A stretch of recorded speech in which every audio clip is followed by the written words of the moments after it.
Well, I'm back with episode 4 of Weird NASCAR Rumors, and right off the bat, I want to get you involved in episode 5.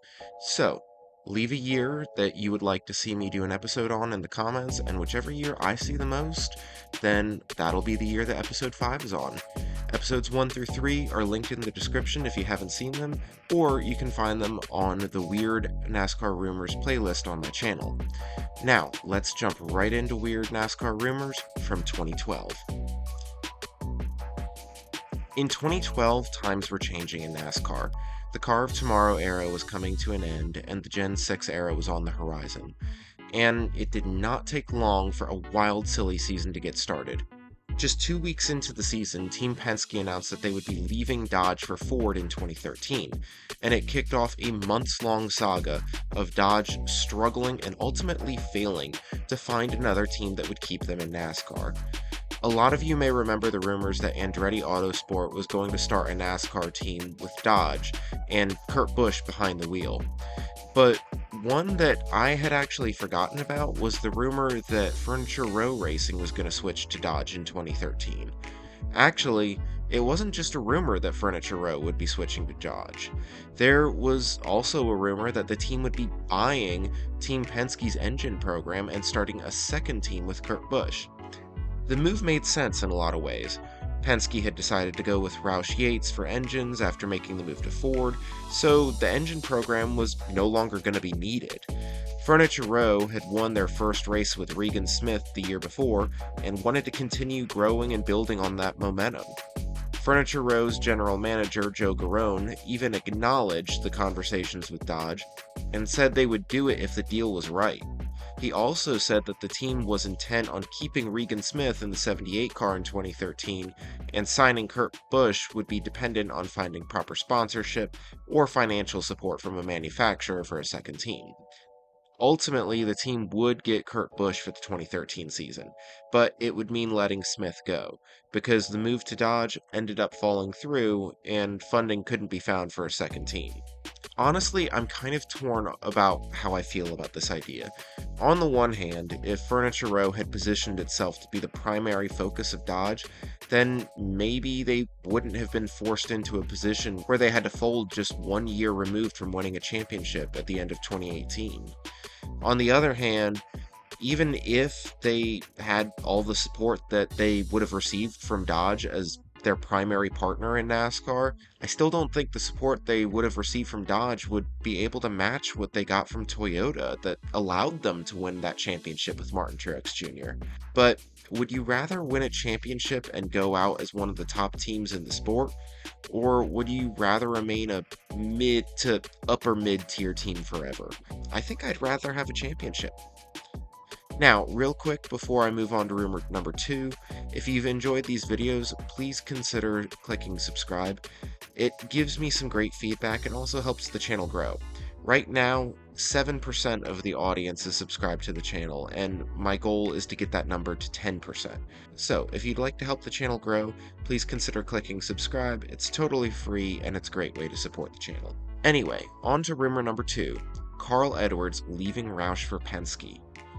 In the summer of 2012, AJ Allmendinger was suspended for having a failed drug test and later released from his ride in the 22 car by Penske.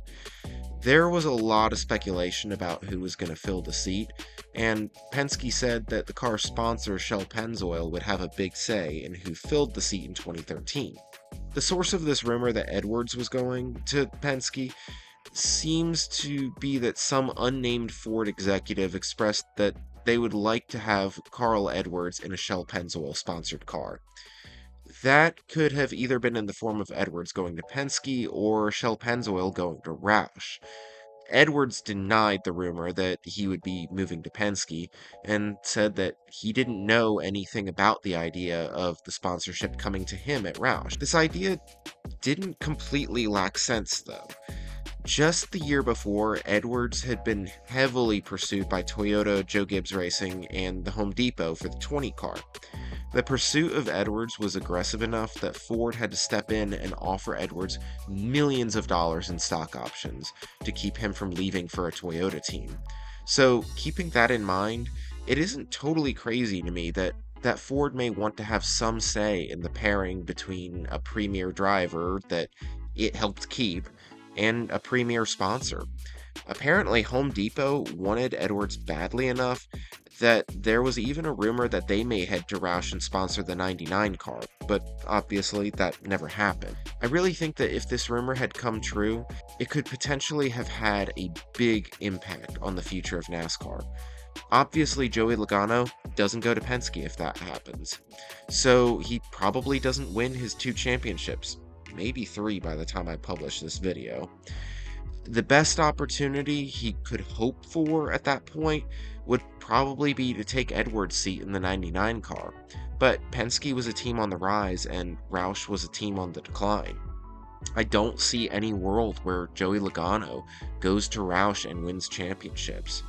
I could certainly see Edwards spending the rest of his career at Penske, but does he win a championship in the 22 car? I think there's a good chance of it. What happens when he suddenly retires after 2016? Does Ryan Blaney come over to Penske from the Wood brothers a year earlier, but in the 22 car instead of the 12? Maybe. Who eventually ends up in the 12? Let me know what you think, and let's move on to rumor number 3. Every once in a while, there is a rumor that is so bizarre that you remember where you were the first time you heard it. This is one of those rumors. I was in college and at a basketball game searching for a concession stand to get something to eat when I pulled out my phone and saw a rumor that Matt Kenseth would be getting a new number on his Roush Fenway car thanks to a new sponsor. Fifth Third Bank had signed a multi-year sponsorship deal with Roush for the number 17 car, a partnership that still exists today. And the rumor was that they wanted to change the number of the 17 car, presumably to 53, because Fifth Third. I'm sure that there are some who thought it was strange to see Matt Kenseth in the number 20 car. I thought it was strange to see him in the 6 car, and especially strange to see him in the 42 car at the end of his career. But can you imagine him in the 53 car? I can't. Turns out this was really just some 2012 clickbait from Roush's PR team. Kenseth himself really acknowledged this when he said, "They did what they wanted to do. They created a big buzz, that's for sure. Everybody's kind of worked up about it." He made sure to say that nothing in the press release said that they would be changing the number of the car, and technically they did have a new number on the car. It was just on the hood, and not on the roof or the door.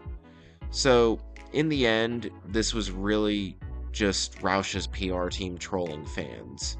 Oh, and about that basketball game I was at, I found a Bojangles concession stand that didn't have sweet tea. Can any of you explain how that one makes any sense? Okay, one last weird rumor to wrap things up for this video.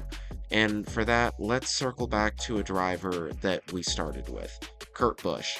You may remember that 2012 was that weird year where Kurt Busch lost his ride with Penske, and Phoenix Racing was the only place he could find a ride, and he had to spend a year rebuilding his brand and image in the garage area. One team that was interested in him for the 2013 season was actually Richard Childress Racing. This kind of took the form of 2 different rumors. The first rumor that was floated around was the idea that Kurt Busch may be replacing the struggling Jeff Burton in the 31 car. This got denied because while Burton's performance may not have been exactly where the team wanted it to be, his relationship with Caterpillar was solid, and Cat didn't seem to like the idea of sponsoring a driver as controversial as Busch was at the time. The second rumor found its way into the headlines in September, when Richard Childress himself acknowledged that he had had conversations with Busch about coming to RCR to run a 4th car for the team alongside Kevin Harvick, Jeff Burton, and Paul Menard. Childress said that this would depend on whether or not sponsorship could be found, which ultimately it would seem never happened. Today, the history books say that Busch went to Furniture Row for the 2013 season and eventually ended up at Stewart-Haas Racing for 2014 and beyond. If Busch had ended up at RCR, I think this would have been a solid fit, which would probably have lasted more than just 1 season. So, does that mean that Regan Smith stays in the 78 car? Probably. I also think that the 41 car doesn't exist in 2014 if Busch is at RCR. Remember, it was Gene Haas that pushed the 41 car into existence, specifically because he wanted Kurt Busch to drive for him. So I think the SHR remains a 3-car team for at least a couple of more years, which, honestly, probably would have been a good thing for them. Anyway, that's what I've got for you today. Thank you so much for watching and making this series a success. Please like and subscribe to the channel if you'd like to show some support. Those 2 small gestures really go a long way and mean a lot and help the channel grow in a big way. Also, don't forget to leave me a comment to let me know what year you'd like to see rumors from for episode 5. Have a great day.